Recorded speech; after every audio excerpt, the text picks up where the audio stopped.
이 시간 우리 함께 보실 말씀은 로마서 1장 13절에서 17절 말씀입니다. 로마서 1장 13절에서 17절 말씀입니다.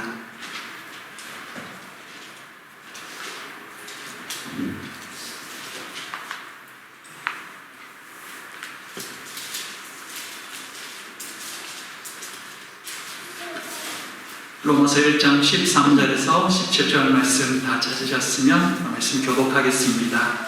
13절 제가 먼저 했습니다. 로마서 1장 13절입니다. 형제들아, 내가 여러 번 너희에게 가고자 한 것을 너희가 모르기를 원하지 아니하노니 이는 너희 중에서도 다른 이방인 중에서와 같이 열매를 맺게 하려 함이로되 지금까지 길이 막혔도다.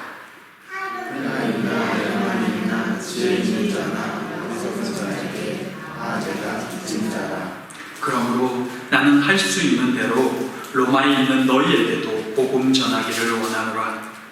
내가 복음을 부끄러워하지 아니하노니 이 복음은 모든 믿는 자에게 구원을 주시는 하나님의 은혜가 먼저 우리의 있는데요 그리고 헬라인에게로다. 함께 읽습니다. 복음에는 하나님의 의가 나타나서 믿음으로 믿음에 이르게 하나니 기록된 바 오직 의인은 믿음으로 말미암아 살리라 함과 같으니라. 아멘.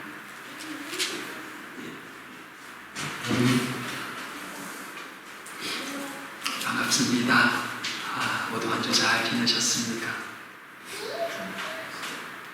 아이들이 함께 뛰어놀고 웃는 목소리 참 듣기 좋고 감사하고 행복한 시간인 것 같습니다. 사랑하는 교회에 점점 더 많은 아이들이 제잘거리고 뛰어다니고 웃는 그런 은혜가 있기를 소망해 봅니다. 우리 사랑하는 우리 모든 가정의 자녀들 주께서 붙들어 주셔서 그들의 인생이 주님 안에서 늘 행복하고 또 감사가 넘치는 그런 우리 아이들 되기를 특별히 소망하고 또 기도합니다. 오늘 특별히 본문 말씀이 또 찬양에 먼저 나와서 참 은혜가 됐던 것 같습니다. 오늘 이제 로마서의 말씀을 함께 나누려고 합니다. 바울은 로마 성도들의 믿음이 온 세상에 전파됨으로 인해서 하나님께 감사를 드립니다. 특정 누군가가 복음을 로마 교회에 전한 기록이 없음에도 불구하고 이미 그 땅에 하나님의 복음이 증거되어졌고 또 그로 인해 믿음의 공동체가 생겼다는 것은 정말 큰 하나님의 은혜이며 복음의 능력이 아닐 수 없습니다. 그러나 여전히 그들은 누군가에 의해서 가르침을 받아야 되고 성장해야 했습니다. 그들의 사정을 브리스길라 아굴라로부터 들은 바울은 그 역할을 하기 위해 로마로 가고 싶어 했고 실제 여러 차례 시도하기도 했습니다. 하지만 그 길이 막혔다고 말합니다. 바울은 그런 자신의 심정을 담아서 바울이 그들에게 가고자 했던 이유를 쭉 설명을 합니다. 그 말씀이 오늘 본문입니다. 이 말씀을 통해서 우리의 마음도 함께 살피고 복음 증거의 능력도 다시 한번 되새기는 이 시간 되기를 바랍니다. 첫째, 복음의 빚진 자. 바울은 그가 얼마나 이 로마 교회 성도들에게 로마에 가고 싶었는지를 로마 교회 성도들이 알아주기를 원했습니다. 왜 그랬을까요? 그들을 격려하고 싶었기 때문입니다. 그들이 믿음의 길을 걷기 위해 겪어야 했던 여러 일들과 그럼에도 믿음을 포기하지 않았던 그들의 신앙을 인정해주고 또 그런 그들을 만나고 싶어하는 사람이 있다는 것을 그 로마 교인들에게 알려주고 싶었던 것입니다.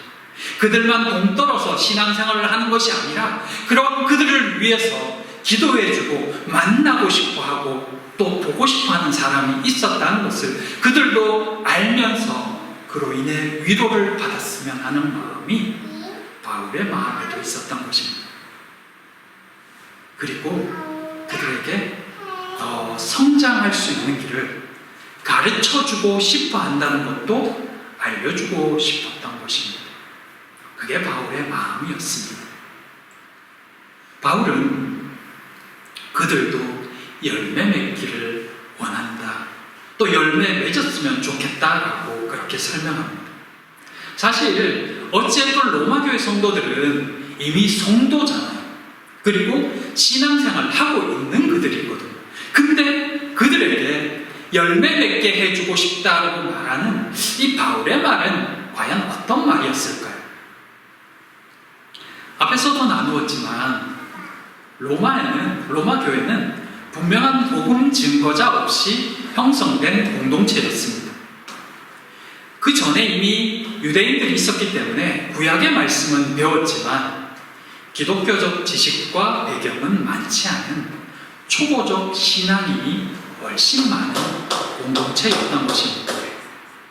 그래서 이 로마서의 내용을 쭉 보다 보면 어려운 신학적 내용이 많다라고 느낄 수 있는 이유도 그만큼 그들에게 이 체계적인 신앙의 교육이 필요해서였던 것입니다.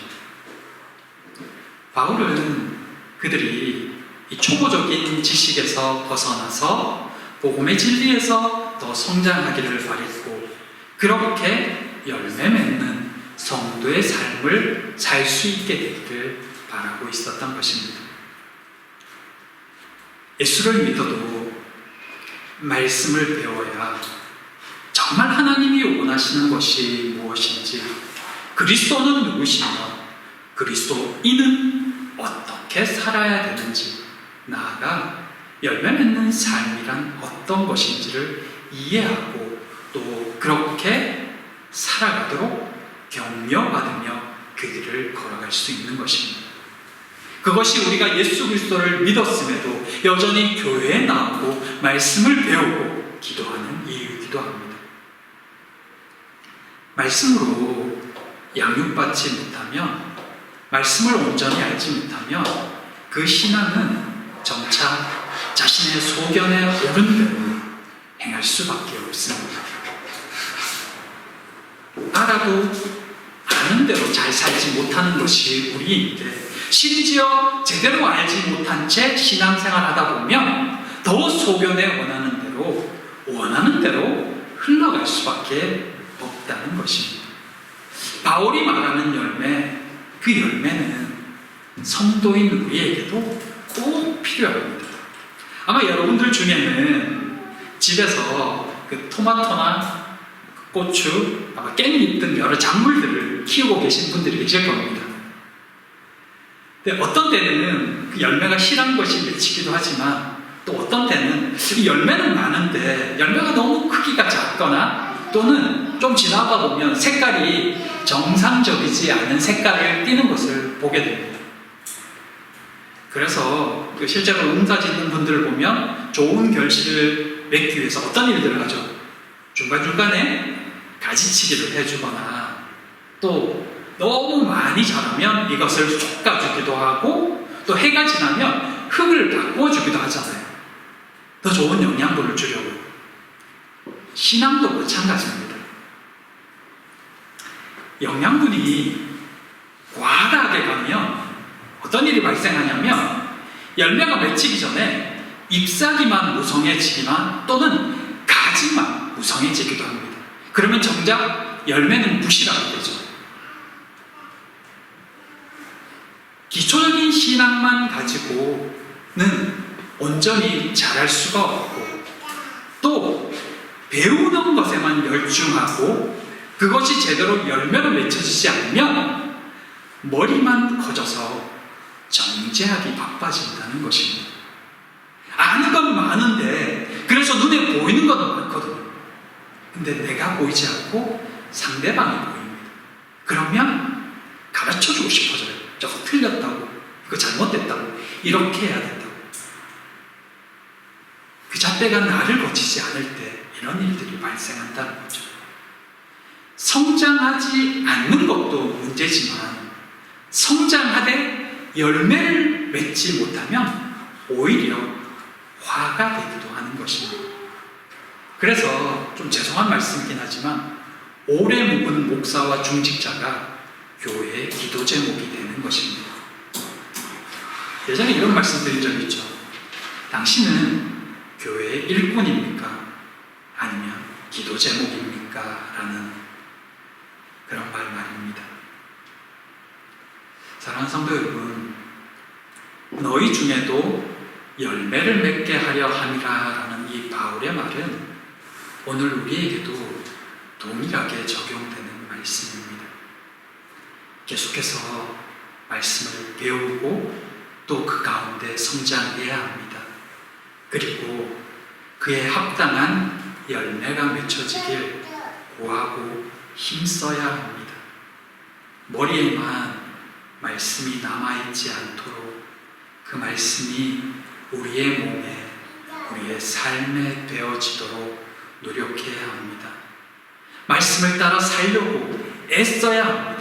그렇게 하나씩 둘씩 먼저 우리의 삶에, 우리의 몸에 열매가 맺혀지게 될 때 그 열매는 점점 주위로, 이웃으로 드러나게 될 것이고, 그때 정말 하나님이 기뻐하시는 열매들이 조금씩 맺혀지는 것을 경험할 수 있게 된다는 것입니다. 바라기는 그런 열매를 맺혀가는 우리 모두가 되었으면 좋겠습니다. 성장하기를 사모하고 열매 맺기를 사모하는 그런 우리 모두가 되기를 진심으로 기도합니다. 바울은 자신이 모두에게 빚진 자라고 고백합니다. 그가 말한 빛은 어떤 빛이었을까요? 그것은 복음의 빛이었습니다. 이걸 잘 설명하고 있는 것이 마태복음 18장에 나오는 만 달란트 빚진 자의 예화입니다. 임금에게 만 달란트 빚진 자가 있었죠.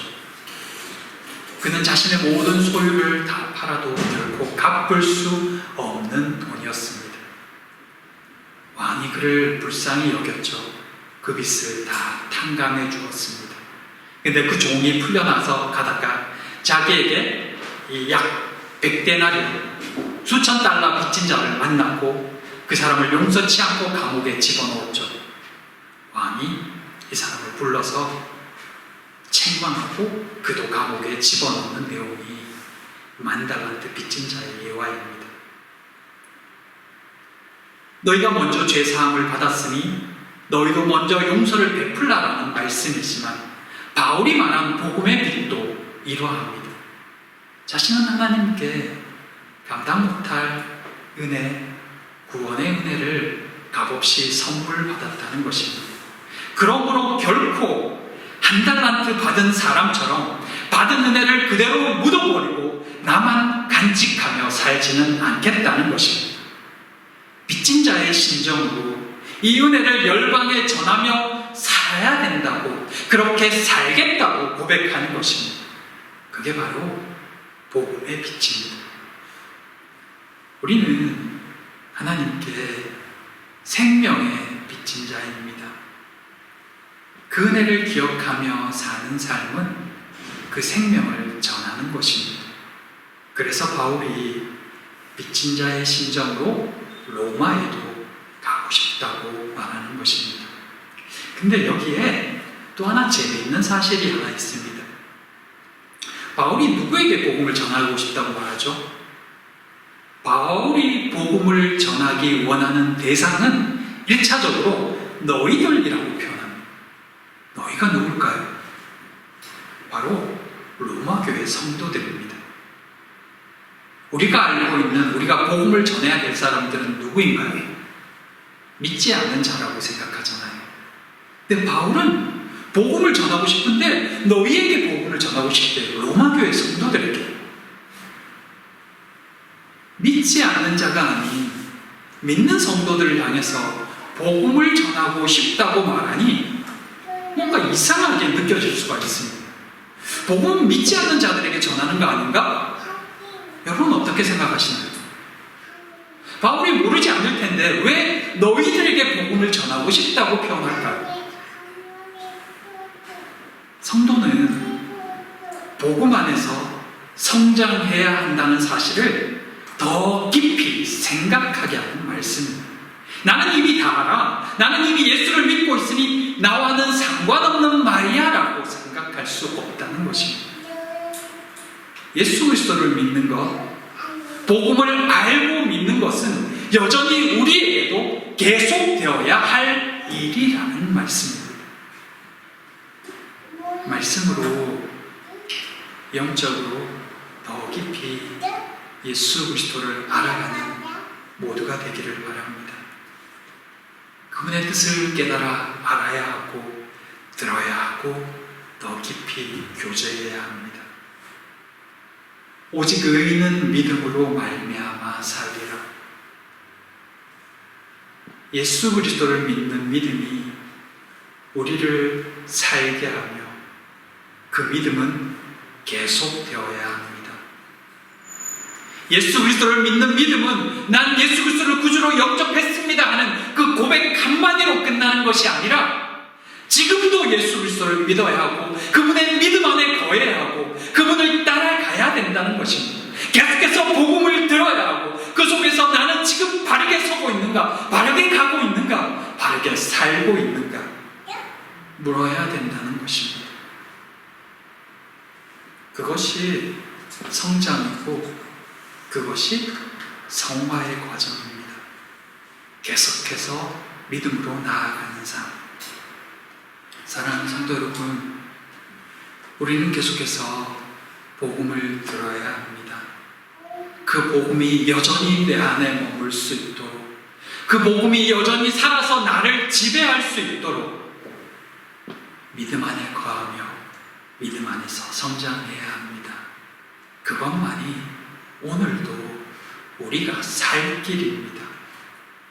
성장하기를 멈추지 않는 그리스도인들 되시기 바랍니다. 열매 맺는 성도들 되길 진심으로 축복합니다. 둘째, 내가 복음을 부끄러워하지 않으며. 바울은 자신이 복음을 부끄러워하지 않는다고 말합니다. 왜 복음을 부끄러워할까요? 복음을 부끄러워한다는 것은 그렇다면 어떤 말일까요? 그 당시 복음을 받아들인다는 것은, 예수 그리스도를 믿는다는 것은 스스로 사회적 약자됨을 자처하는 길이었습니다. 멸시와 천대, 죽음의 상징인 십자가가 그러했고 예수께서 그 길을 걸으셨습니다. 그 예수님을 따른다는 것은 곧 우리도 그 길을 걷는다는 의미이며 사회 가운데 스스로 고립을 자처하는 일이기도 했습니다. 그런 모습들로 인해서 고린도전서 1장 23절에는 이렇게 표현합니다. 당시 유대인들에게는 복음이 거리끼는 거였고 로마인들에게는 미련한 것이라고 그렇게 취급받았다는 것입니다. 그렇게 왜 미련하게 사냐고 말입니다. 그런 사람들, 그런 생각을 가진 사람들 앞에서 복음을 말하고 스스로를 그리스도인으로 밝히는 것은 부끄러운 일일 수도 있었다는 것입니다. 이 시대에 복음을 부끄러워한다는 것은 어떤 의미일까요? 스스로를 그리스도인으로 드러내기를 꺼리는 것이라면 왜 그럴까요? 선교제에서는 여전히 기독교인이라고 말하는 것이 여러 불이익과 심지어 생명의 위협까지도 감수해야 하는 각오이기도 합니다. 지금도 힌두 사회나 이슬람 사회, 사회주의 나라에서는 선교사들이 자신을 한글학교 선생이나 또는 학생, 기타 다른 신분으로 소개합니다. 드러나면 추방이거나 투옥이기 때문입니다. 오늘 아침에 어떻게 하다 보니까 유튜브에서 네팔 선교에 대한 내용이 나오는데 그 한 선교사 부분만이 자신을 선교사라고 소개하며 또 여러 사역들을 말하고 인터뷰하는 내용을 보았습니다. 많은 선교사들이 계셨지만 신분과 사역 때문에 인터뷰를 할 수 없었다라는 그런 기록이 나오더라고요. 로마 사회가 당시 소아시아와 그 주변이 대략 그런 분위기였던 것입니다. 스스로를 그리스도인으로 밝히는 순간 당해야 했던 불이익과 사회적 손해는 결코 작지 않았다는 것입니다. 복음을 부끄러워한다? 그것은 단순히 조금의 손해를 감수하는 정도가 아니었던 것입니다. 그럼에도 스스로를 그리스도인으로 복음 증거자로 드러낸다는 것은 위협을 자초하는 일이었겠죠. 그러나 바울은 복음을 부끄러워하지 않는다라고 말합니다. 한때는 그도 복음을 부끄러워하며 멸시했지만 예수 그리스도가 참 생명임을 깨달은 후에 복음의 능력을 경험한 이후로는 결코 복음을 부끄러워하지 않았다라고 말합니다. 우리는 어떨까요? 이 나라는 자신을 그리스도인이라고 말해도 누구도 해악을 끼치지 않습니다. 비난하지도 않고 위협을 가하지도 않습니다. 그렇다면 우리는 자랑스럽게 이웃을 향해 사람들을 향해 나는 그리스도인입니다. 예수 그리스도를 믿으십시오 라고 소개할 수 있을까요? 최근에 그 서류랑 그 보험을 좀 할 일이 있어서 몇몇 사무실을 방문한 적이 있었는데 제게 직업이 뭐냐고 묻더라고요. 목사라고 말했습니다. 근데 사실 좀 어색했습니다. 베트남에서 누가 저에게 직업을 물을 때마다 신분을 꼭 밝혀야 될 상황이 아닌 이상 한글 가르치는 선생이라고 소개했던 기억이 떠올랐거든요. 사실 제 아내는 대학교 한글학교에서 한글을 가르쳤습니다. 베트남인데. 근데 그렇게 계속 나를 한글 가르치는 선생이라고 소개하다 보니 독일로 넘어왔는데도 직업을 뭐냐고 물을 때마다 목사라고 말하는 게 왠지 어색하게 느껴지는 것입니다. 근데 그런 내 모습이 오늘 본문과 이렇게 겹쳐지면서 내 안에 여전히 떨쳐버리지 못한 어떤 여러 감정들이 있었구나 하는 것과 또 한편으로는 이 부담스러운 시선도 피하고 싶어 했던 그런 마음이 내 속에 있었다는 것을 스스로 느끼게 되었던 것입니다. 그래서 부끄럽고 회개가 나왔습니다. 목사인 저조차도 그런 마음이 있었다는 것입니다. 사랑하는 성도 여러분, 여러분은 어떤가요? 그리스도임을 스스로 드러내는 것, 복음을 전하는 것, 우리에게 부끄러운 일은 아니기를 바랍니다. 왜 부끄러운 일이 아닐까요? 이 복음은 모든 믿는 자에게 구원을 주시는 하나님의 능력이기 때문입니다. 복음은 생명이기 때문입니다. 사형수에게 당신 사형이 면제되었어 라고 소식을 전하는 것입니다. 불치병의 환자에게 당신 완치됩니다 라고 소식을 전하는 것이기 때문입니다. 아무 의미 없는 우리의 말일지라도 그 말이 누군가에게 생명을 살리는 말이 됩니다. 그것이 복음의 힘이요 하나님의 능력입니다.